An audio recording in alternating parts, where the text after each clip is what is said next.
Sexy Canadians. I love coming back to sexy Canada. Thank you so much for coming out to my panel. I always appreciate it. I know that there are so many other things that you could be doing in this convention right now. So many other lines that you could be waiting in. And instead, you come to sit and chill and hang with me, and it's not lost on me ever.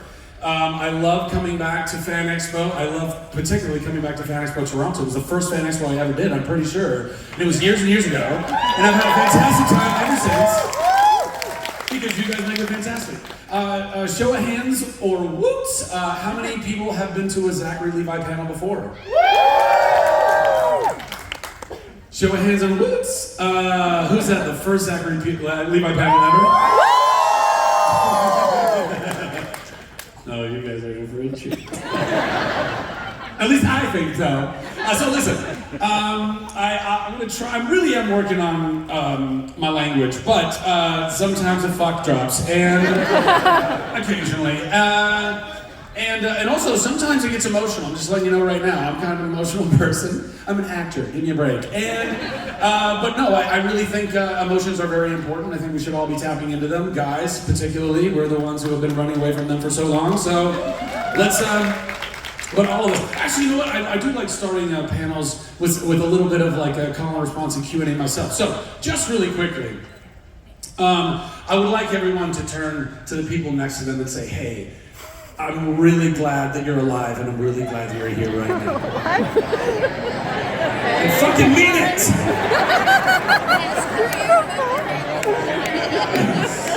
Now I want to ask a question. Again, just show of hands, no whoops. But I want everybody to kind of look around when I ask these questions, okay? So be ready. Everybody ready? Pens and pads and hands? No, you don't have to take notes yet. Show of hands. Who just deals with stress on like a regular level? Just show of hands if you deal with stress on a regular level. Look around. Okay, cool. Hands down. Show of hands, who feels like they deal with some kind of like OCD on some level? Yeah? I mean, we are at a nerdy convention, right? Okay, hands down. How many people deal with anxiety on a... Oh, look at all that. Look at all that. Hands down. One more time. Who deals with some kind of depression on a regular level? I love the laughs in the back.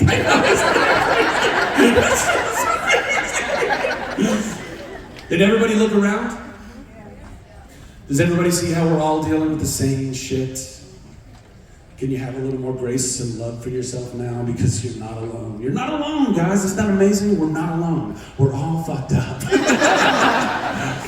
But we're all fully worth loving. We're worth loving ourselves, and and everyone else is worth loving too. Sometimes it's really hard because people can be assholes. And that's tough. It's really tough to love an asshole. But guess what? It's not a matter of liking the asshole. You don't have to like that person. You don't. But honestly, the best definition of love that I've ever heard is to will the good of the other. It doesn't mean you have to like that person. It doesn't mean you have to even have that person in your life or in your orbit at all. But you have to see them as their 5-year-old self. Look at somebody with that kind of empathy and go, oh wow, this person who's like a complete prick, who drives like an asshole. I mean, bad driver's the worst, right? Am I wrong? But I gotta look at those people on the road all the time, on the Gardner. That's just slowly falling apart. And you gotta go, oh, that person has a whole life. Who knows where they came from today? Who knows where their kids are at in their lives, or their spouse, or their job, or whatever it is. And that's the beginning of empathy. And it's super tough.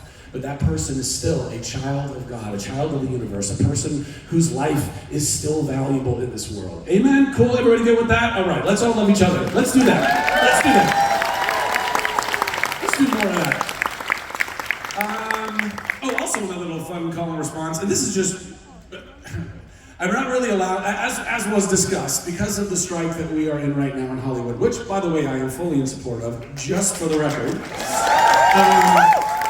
But because of that, there are some stipulations in some of the areas that we thespians are operating in, specifically in conventions, as we are right now. So there's certain things I can't talk about or can't answer as far as questions goes. I will be as creative as possible in how I word these answers, so as to not be breaking the strike, but also not breaking your hearts. Good? Everybody good? Fantastic.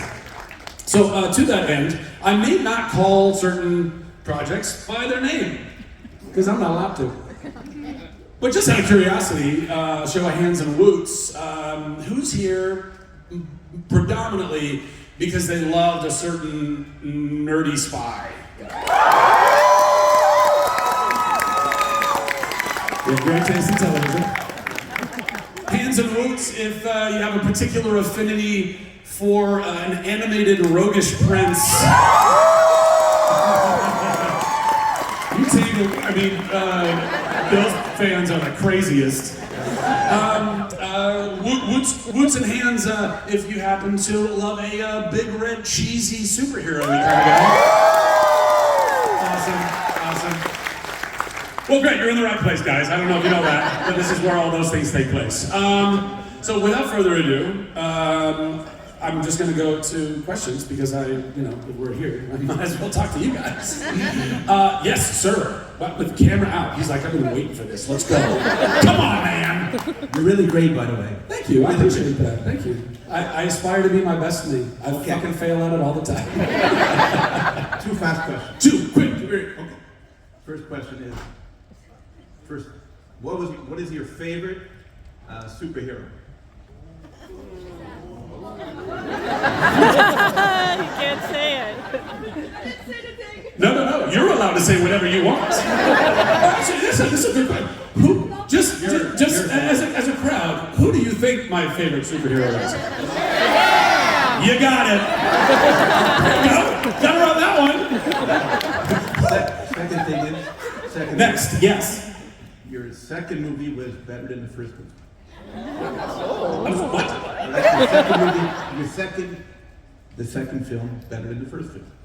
Oh, you mean of that particular character? That one. Of that one? Yep. I mean, listen, I think they're both bangers. But I personally really enjoyed the second one. I enjoyed both of them, but in the second one, I got to be, I had already gotten to play the role once before. We all did, and so we got to now we had like a little bit of running room, and we can kind of, go with that, and we had more money in the budget, so we could do other cool shit that we couldn't do the first time. But yeah, I don't know. I love them both.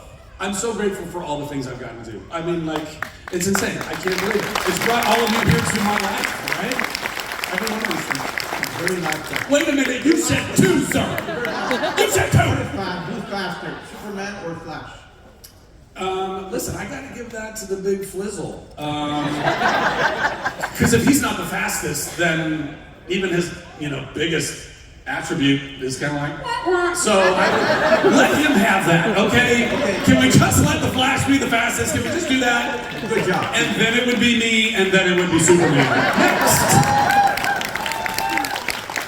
Okay, can we give it up for our ASL interpreters too, as well? Oh my gosh! And working double time over here. Come on! Do you think the baby's in there doing all kinds of hand signals too? You're like, thank you. Oh my gosh! All right, next. Hello. Hi. So first of all, I think I speak for everyone here when I say welcome to Toronto. Thank you very much. Now, my question is, what was your favorite part about playing a certain animated character? Rogue. Everything. Was it the horse? You know what? You can walk away now.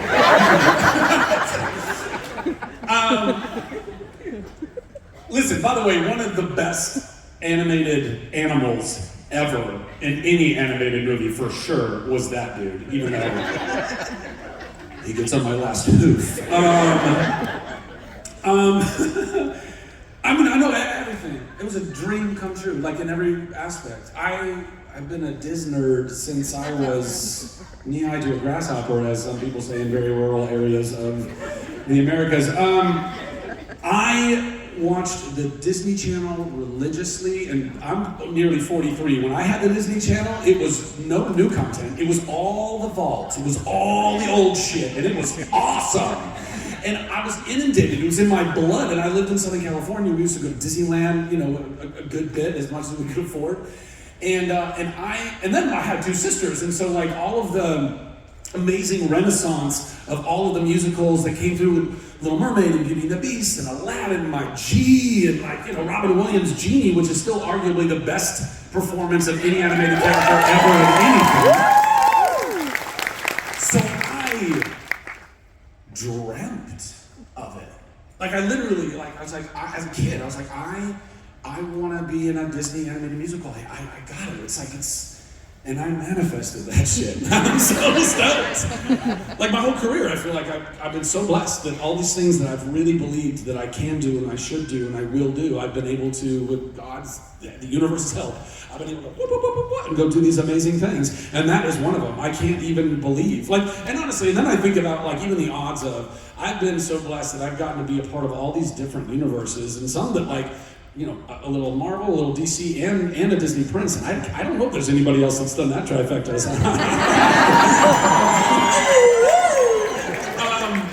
But also, on top of all that, he's the best. Eugene Fitzherbert is so bomb. He's such a great character. He was so well written by Dan and so well directed by our incredible directors. And you know, Mandy Moore is arguably the best Disney princess, in my humble opinion, the best Disney princess. And so the whole thing was amazing. I will say though, I still have a little bit of beef with Funko because the horse had a pop before I did. That was so fucked up. I don't know what to tell you. Like, it's a two-hander, me and Blondie, you know, on an adventure, and the horse got the pop. Anyway, it was awesome. Thank you. Thank you so much, Zachary. Enjoy the rest of your stay in Thank Toronto. you. You too. I mean, enjoy the rest of you live here, so yeah. Yes. Hello, hi Zachary. My name is Stephanie, and thank you so much for being here. Happy to be here. I want to say you are hilarious. You're always very I know. And I just want to know, are you very much like a prankster? And if so, what was the craziest prank that you've done? I'm not really a prankster. No. I'm not now. It's not that I don't know. It's not that I don't appreciate a good prank, I guess. But I'm not even kidding. Like, because I really love people, I don't like the inconvenience that it puts on people. Seriously, like, you know, somebody might be in the middle of their day and they're like in the middle of some serious stuff. And then, you know, they walk up and there's like hair gel on their doorknob or something, right? And that's funny when you're 12. But later on, I'm like, they got a life. Like, I don't, you know.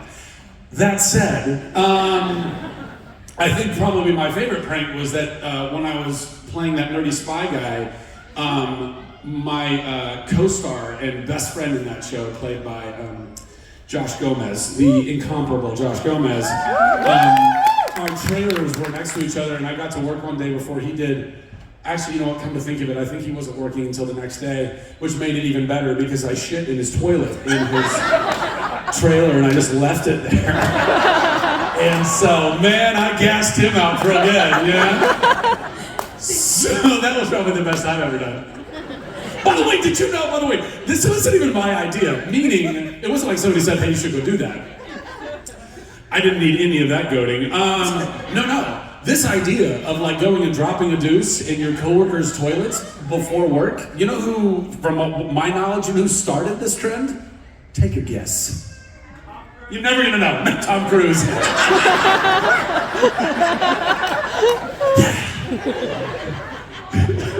By the way, Tom Cruise movies are dope. Okay, anyway. But he's intense. That would be intense shit. What do we do? No, as far as... I did not wake up this morning imagining that I would be impersonating Tom Cruise taking a shit. I'm just saying right now, that was on the fly, right?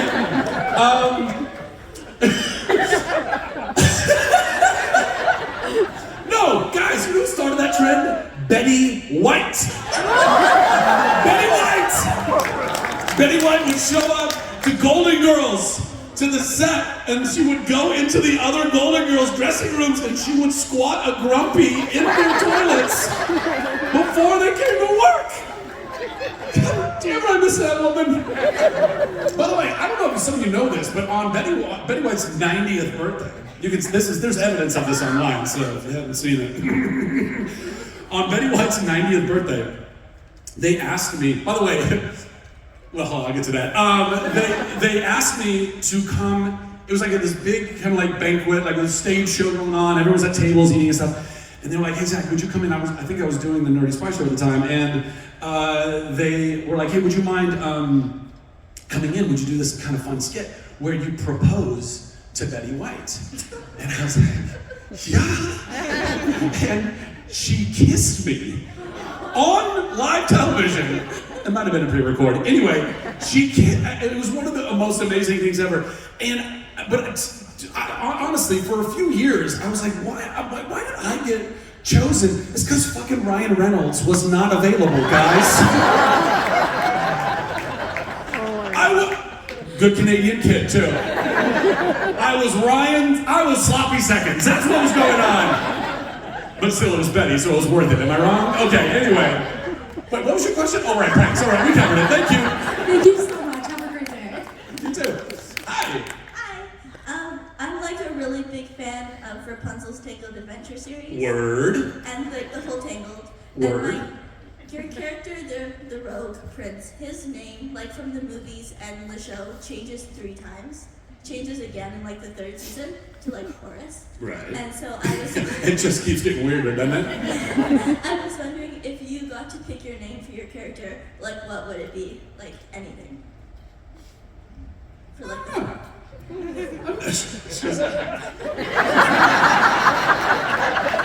So meta. What? I don't know. You know what? I liked that I didn't get to pick. I love that we had such great writers. Dan Fogelman in the movie, and then Chris Sonnenberg and Ricky Roxburgh and all these incredible writers we had on the series. And I love that their creativity brought them to those places. So I haven't even really thought about if that character had yet a 4th name, what it would be. Maybe Jet Awesome. Jet Awesome. Yeah, I don't know. But great question. Thank you. Thanks. Nice headdress. Careful with that. You can poke somebody's eye out. I'm sorry. Don't be sorry. Don't be nervous. I'm not going to run at you right now.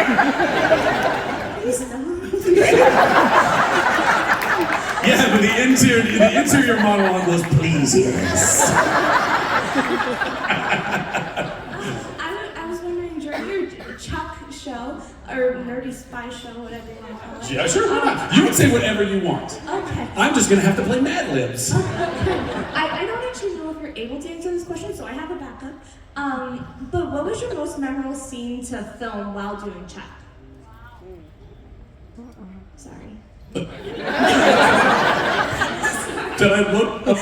Was that the upset face? Was I giving a wrestling upset face? The whole time. What a question. The whole time when you were doing the anxiety depression thing, I'm like, I should just keep my hand Oh yeah, up. I mean seriously though, but by the way, I mean I do too. Canadians always say sorry. You do. I don't. I think there were so many great moments. Listen. I'm very partial to. One of the things that was frustrating for me as an actor and as a character in said show was that I was holding on to these lies. I was holding on to this real big lie, but for a lot of different people. And I hated that because literally as a human, I don't like lying, but also it kept everyone out in these at arm's length, and so none of them could be involved in what was going on in my life until season 3, episode 12, maybe something. It was the first one I directed, actually. It's called Nerdy Spy Guy versus the Beard. And it was when my best friend finally learned this. It was like almost like a Die Hard kind of thing, right? With the air ducts and I loved it. I loved it because I was like, finally, I don't have to keep lying to my best friend. finally we get to now have fun in this crazy spy world, you know? And then eventually we got more, you know, I'm pretty sure that Lieutenant Cool, I'm pretty sure he was the first one to find out, right? Because, anyway, it doesn't matter. Anyway, eventually, like, everybody got in on it, and then we could progress characters more, because it wasn't just a constant, like, why was there a helicopter dropping you off? I don't know. It was a joyride, and it went wrong. So, yeah, maybe that moment. Could I ask my backup one? Sure, what was it? What's your favorite line that you said in the show? Or any character, really? Oh, I have no idea. I've slept since then. I can't remember. Thank you. You want that? Is that? Eugene! What do you want?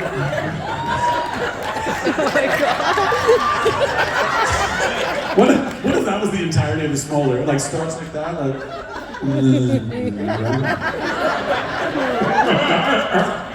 Sweet, airy rubber faced. Thank you for your questions. I appreciate it. Thank you. Yeah, nice cosplay too. It's okay. Don't worry about it. Nobody heard. We all did. Hi, I'm Evelyn. Hi, I met you guys earlier. Oh yeah. Yeah. Oh yeah. Okay. So I have two questions. Hit me. The first one is, how was it like filming like the film with the three chipmunks, Alvin and? You've laid down enough track. I know where we're going. Yeah. It was super fun, honestly. It was such a, well, first of all, I grew up with my version of those same little rodents, because they're like multi-generational. That's one of the coolest things about it. Like, they go all the way back to like basically the 50s, 60s. And so that was really fun. But honestly, like the coolest thing about it is like you get this really fun, like you throw yourself into imagination. Like you don't normally do as an adult. As a kid, we use our imaginations all the time. And guys, it's so important that we don't let go of that, because that's how you start losing your joie de vivre, your joy for life. Like, it's so important that we're always in awe. We should always be imagining. We should always be trying to create as much as we can, and always seeing the universe as this massive, immeasurable, still yet discovered on so many levels, place. And anyway, tying the universe back to the chipmunks, but it's really fun because I just had to use my imagination on a very high level again, because spoiler alert, they're not real. And so what we had, the props people had these long, like telescoping poles with little claws on the end, and they had one, I think we called them stuffies, and they were these little stuffies, and they had them on these poles, and they would dance them around the set based on the lines in the script, right? Like at this point, Alvin's over on the TV, and Simon's over here, and Theodore's on my shoulder, and I'm like, but they would all move constantly in the scene. So we would rehearse it, and the props people would bounce the stuffies around the room, and then I would have to memorize every single one of their little jumps around. So if you didn't know any better and you just came in and started watching a scene, I looked like I was tripping out looking at all these, but really I'm just like, okay, that's right, when how's this, I'm talking about it's over, So it was a trip, it was a challenge, but it was a really fun challenge. Yeah. Thank you. Great question. My second question. Oh, that's right, you have another question. Sorry. That's okay. Actually, hey, moving forward, just so we can get through as many people as possible, only one question per. You guys are so lucky, you're the last two for. So I know you're like a big advocate for mental health. Yes. So how do you get through like a bad day and when you just don't feel like it? How much time we got? Let's listen. First and foremost, mental health is the most important thing we need to be talking about. I really firmly believe that every other problem that we have in this world, greed, war, murder, theft, whatever it is, all the ways in which we human beings act like shitty versions of ourselves, it's because if you follow upstream, you will find a broken heart and a broken mind. And if we can help heal these things, and we can help heal these things, guys, we can. It might take a little while, it might take a little longer for other certain people, but we can get there. Please believe that. Please believe that if you are struggling with anything in your life right now, first of all, as we saw earlier, we're not alone. And second, there is help. There are real people and real methods and real great techniques and things that also don't cost an arm and a leg that you can go do right now to love yourself. Love yourself. So if you are not already loving yourself, first and foremost, fucking do that, okay? Okay? You with me? You with me? Okay. And so, in loving oneself, that means investing in yourself. It doesn't mean like, oh, I'm the coolest, I'm the best. That's called narcissism, and we don't want to do that. What we do want to do is recognize that we are worthy of inhabiting the space that we occupy in this world. You are all worthy of inhabiting the space that you occupy in this world, okay? That's yours. Guess what? Guess what isn't yours? Somebody else's space, right? So let's honor what we have, let's protect what we have, let's have boundaries, that's a big part of it too, to make sure that people around us aren't fucking with us in our space, and let's not go and do that to other people. And when you wake up, I think honestly, intention setting, literally saying to yourself, I love you, you're worthy of that love. Tell that to yourself. Say it in the mirror if you have to. And honestly, you know what, today is going to be a good day. It might be hard, but it's going to be good. And that kind of stuff starts to set you off energetically in manifesting that day. This is the best little short bit of advice I can give you. But also therapy, guys. Go to therapy.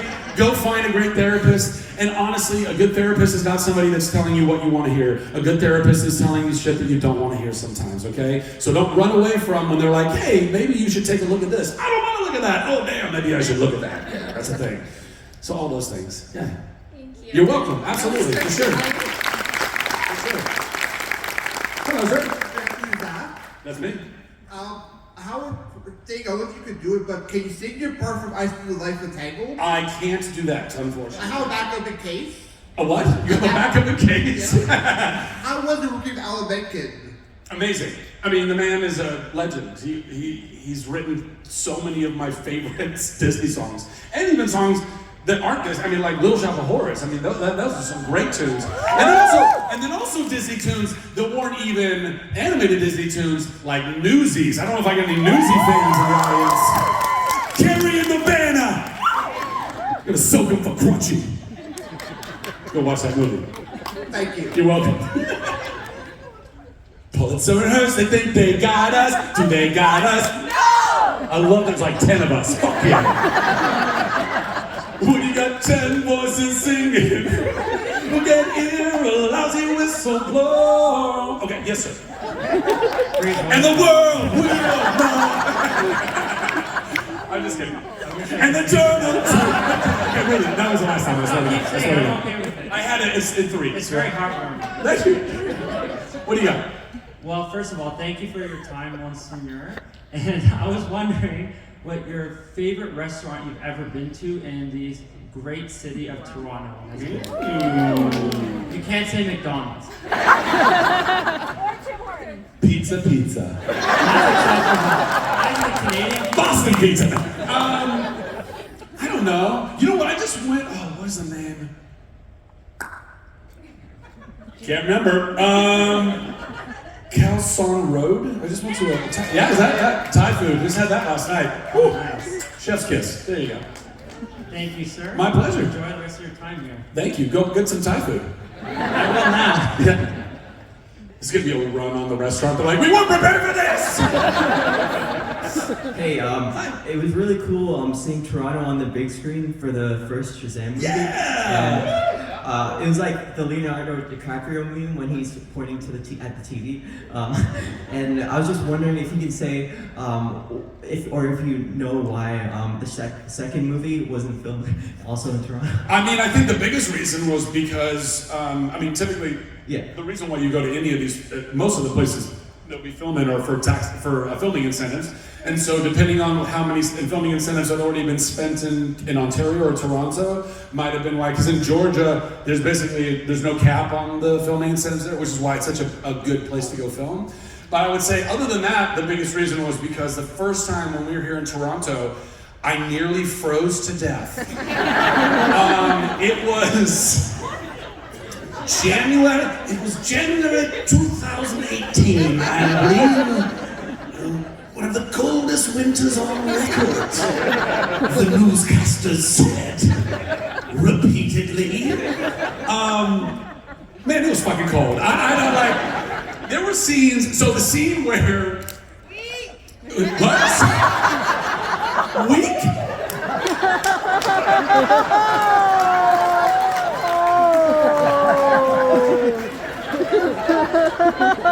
Or you're just slightly touched that you still live here in those winters. I don't know. I honestly, I remember I was in Montreal in a winter time before. Yeah, Montreal. And as cold as it was for these winters, when I was there, and I was a smoker at that point. By the way, don't smoke. Horrible habit. But back then I smoked a lot. And as a smoker, you know that you're an idiot because you're so addicted to this little nicotine thing that you will go stand in sub-freezing temperatures just so you can get your fix. And I remember standing outside and I'm like, dude, coat, like all the things. And I even had gloves that had like the little bits where my fingers were just out so I could still keep, and I would, and I remember thinking while I'm killing myself, I'm like, if I were one of the first people to come and settle in the Great White North, if I showed up in the springtime, I could understand why your forefathers and mothers would have stayed for 1-2 seasons or so. But as soon as the first winter rolled around, I'd have been, fuck this, I am out. I will go south and deal with malaria and snakes before I have to deal with this all the time. I can't. So yeah, maybe I'm weak, but I'm fucking smart. Anyway.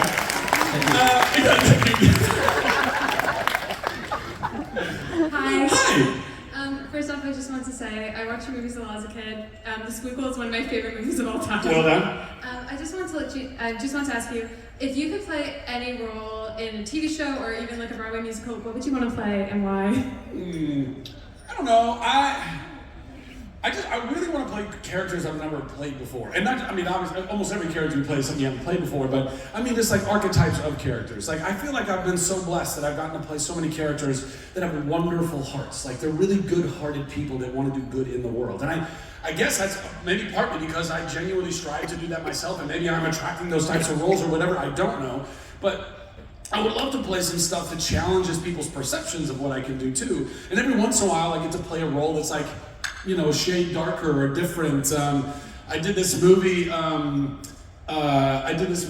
where basically a zombie apocalypse breaks out in an office building. I don't know if anybody saw the movie I'm referring to. 2 people think, and but I played this whacked out like assistant manager in this office building who ultimately kind of starts turning into a roided out kind of zombie character, and oh my god, it was so much fun because it was so different. I got to like kind of spread my wings a little bit, and again, so it's not just challenging myself, but challenging other people's perceptions of ultimately what I can do. Because it's great that people believe in you, and the fact that you guys have believed in me and supported me, my career. Like you have no idea. Like legitimately, I wish more people understood this. Everybody who stands on this stage only stands here because you guys allowed them to. You supported us. You have given us a career by being the people that go and buy the movies that we do, or watch the shows that we do, or go to the plays that we're blessed enough to be a part of. I would not have this career were it not for all of your support. And I mean that from the bottom of my fucking heart. You guys are the lifeblood of this entire industry, so give yourselves a round of applause for that. And also, don't ever forget it. You have the purchasing power. If you want something changed, and I mean this in entertainment or anything else, it really works. If everybody collectively can say, you know what? These people, whoever these people are in X industry who are taking advantage of us, who are taking advantage of the environment and the world and human beings and animals and whatever, we can all decide to say, enough is enough. We're not going to support that company anymore. We're not going to support those practices anymore. So remember that you have power in that. We have power collectively as human beings. Anyway, so that said, I don't know. Playing some bad guys. It's fun. Thank you. Yeah, for sure. Batman. I don't know that I'm allowed to do 2 in the same universe, but okay. Honestly, that would be a really hard job, though. Like every single person who's ever played the Bat, they are stuck in an outfit, and they all talk about it. Like you have a lot. Like at least as the Big Red Cheese, I have a whole face that I can muck around with. You know what I mean? which is kind of fun because I'm also a kid inside, so it, you want to be a little more animated, but playing that role, you get this. That's all you got. So you're trying to emote some things, but you gotta do it all with your jaw. It's hard. Yes? How did you start, acting? I hear you. Well, listen, honestly, how old are you? I'm 12. 12 years old, solid, just in the double digits, feeling yourself. Driving is fortunately a few years away. When I was 4 years old, I didn't know I wanted to be an actor, but I knew, I think when I was 4, it was the first time I was just cognizant enough where I realized, I can intentionally make somebody laugh. Because prior to 4, we're all bouncing off walls and doing silly shit, and people are laughing, and we're like, what did I do? And then you gotta try to do it again, and it's not nearly as funny. But around 4, I think we put it together and we go, if I do this thing or I say this thing, I can make someone laugh or I can make someone smile. Also around 4, I think we're emotionally intelligent, just enough to understand that a laughing, smiling person feels good on the inside. And I put all that together in my little 4-year-old-ish mind, and I was like, I can do magic tricks and just make people feel good. I want to do this all the time. And so then that's when my acting career started, because all I wanted to do was ham it up for everybody always, which, let me tell you, is fucking annoying for everyone around you. My family and friends would laugh about there's no off switch with this kid. It doesn't. I was constantly. I can't even tell you how many years I was just hiking up my pants and pretending to be Urkel just for shits and gigs. Did I do that? I was constantly, woo! But anyway, it gave me this real love of entertaining people. And then, so once I found theater, which was probably around 10, 11, 12, like you are right now, I jumped into theater. Because theater is where you get to do that all the time, and you get to do it with other people that like doing the same thing, and you get to do it kind of with some organization, and they get a whole crowd to come in, and then you can go sing songs and do dances and tell jokes and bring joy to people. So that was around when I really started doing that. So if you're thinking about doing that, I really highly recommend you do. Go get into some theater. Great, thank you. Yeah, absolutely. 5 minutes? Oh no! Speed round, here we go. Yes or no questions only. Okay. So first of all, I had gone through a pretty bad bit of depression myself recently, and I know how hard it can be mentally and all that, so thank you for backing that. For sure. My real question is though, if you do get to play the Big Cheese Shazam again, what other superhero would you want on the Justice Society? And you can't say Wonder Woman. I think it'd be really fun to go kick around with Nathan Fillion's Green Lantern. I think he and I would have so much fun. Just, I don't know. So thank you. Yeah. Next question. Just want to say, me and my wife are a huge fan of Chuck. Chuck me all the time. Thanks, Just man. saying. Your aces. Yeah, gotta throw it out there. I got a question for you. It's been 11 years since you tugged me and my wife's heart with Awesome Carmichael. Yeah. So, how do you picture the lovely couple at the end? Are you asking if she remembers? Is that what you're asking? More. Who else would like to know if she remembers? Of course she does. She has to. The show was far too positive. The show was far too uplifting and optimistic. At the end of the day, it was. So I have to believe that she has to, because if she doesn't, I'll burn the fucking world down. There's no way that you ask people to invest 5 years of their life into a relationship like that and then be like, oh, and then never mind. No, not okay. So yes, I think she remembers. Thank you. Thank you, yeah. Hello, Zach. So, I'm not sure if you remember this, you've had so many projects in between here and then, but you were Ace in a little bit. Yeah, Video Game High School, yes sir. Yes, sir. Oh man, I can't believe you remember that. Well, I did live it. So, in this era of MCU, like multi-million-dollar movies dominating this market, Sure.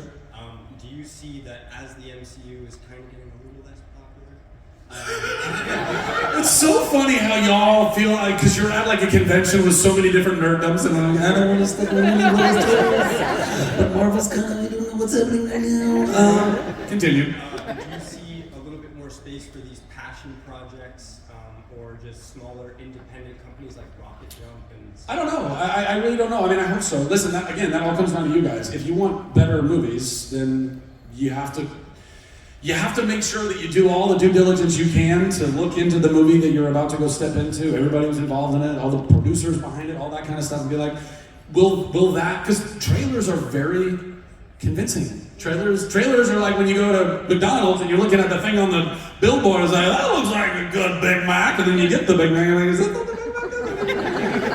Did I have that? Not to knock McDonald's, oh my God, somebody's gonna take this totally out of context now. The trades in Hollywood, it's just, anyway, whatever, it doesn't matter. What was the question? Oh, yes. So listen, it's gonna come down to you guys. It's who you go support. If you want to go and watch, let's say, non-massive, juggernaut, huge movies, then you gotta go support the smaller movies, guys. That just is what it is, right? Like, that's the only way this works. They will all respond to money. They don't care about anything other than money. Isn't it a shocker?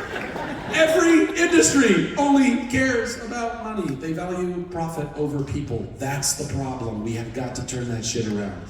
So let's do that by using our dollars on the projects that really care and the people that really that are trying to make you great stuff. Sound good? Good? Deal? Good? Thank you. One more question? Hi, Zachary. Hi. I'm Salman. I'm very happy to see you here. Happy to see you too. And I'm a huge fan of Chuck. And yeah, I kind of just losing my... It's okay. It's okay. But my question is, like, you've done Chuck. Now you've also done a superhero movie. Can you talk a bit about, like, I know briefly we have a lot less time. So can you talk a bit about your evolution and what kind of challenges you faced, and what's your favorite video game? Ooh. Oh, wow. That's like asking an alcoholic what their favorite booze is. Because it's all an addiction, guys. I don't know if you know that. Video games too. Well, the evolution, I don't know, man. I just keep trying to move forward and keep being my best me. And I fall on my face and I try to get back up and I try to love myself now that I've learned what self-love even was 6 years ago. That's the most important thing. Keep working on you, because the best you will make the best whatever it is that you do. If you want to be a great actor, be the best you. You want to be a great director, be the best you. You want to be a great hairstylist, you want to be a great engineer, be the best, the very best, healthiest, happiest you, and you will crush that job far better than if you were the unhealthy you. So that's what that is. And then favorite video game? Bro, listen, by hours logged, I would say I probably spent more time playing GoldenEye on 64 than like any other. Like, I was the guy. I had this little red duffel bag, and I would go to high school parties with my 64. By the way, not like other buddies like, oh, they're all gamers. No, I would bring the 64 to like straight up like the cool kid parties. They'd be like, what's up? I got the rumble packs and everything, let's go. But also it was a banger, so all the cool kids were like, GoldenEye, let's go! So GoldenEye by far. But most recently, I got pretty addicted to Hades. I don't know if anybody else played Hades.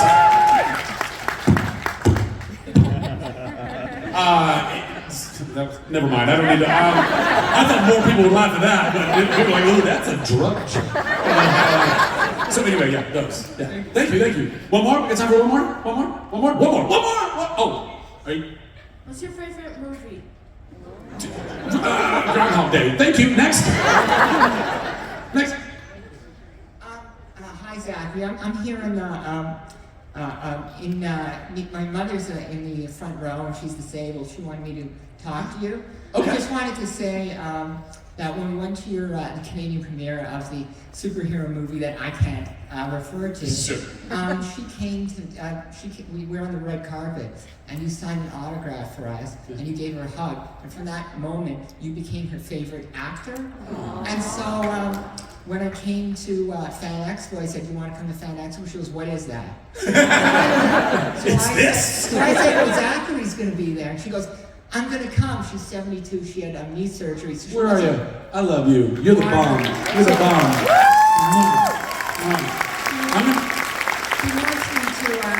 Well, one of the things, I'm in the school of social work, and I want to help people with anxiety and depression and everything. And she wants you to ask a question. What do you prefer, singing or dancing? That's her question. I love both. Guys, that's my time, Toronto. Love you, love you.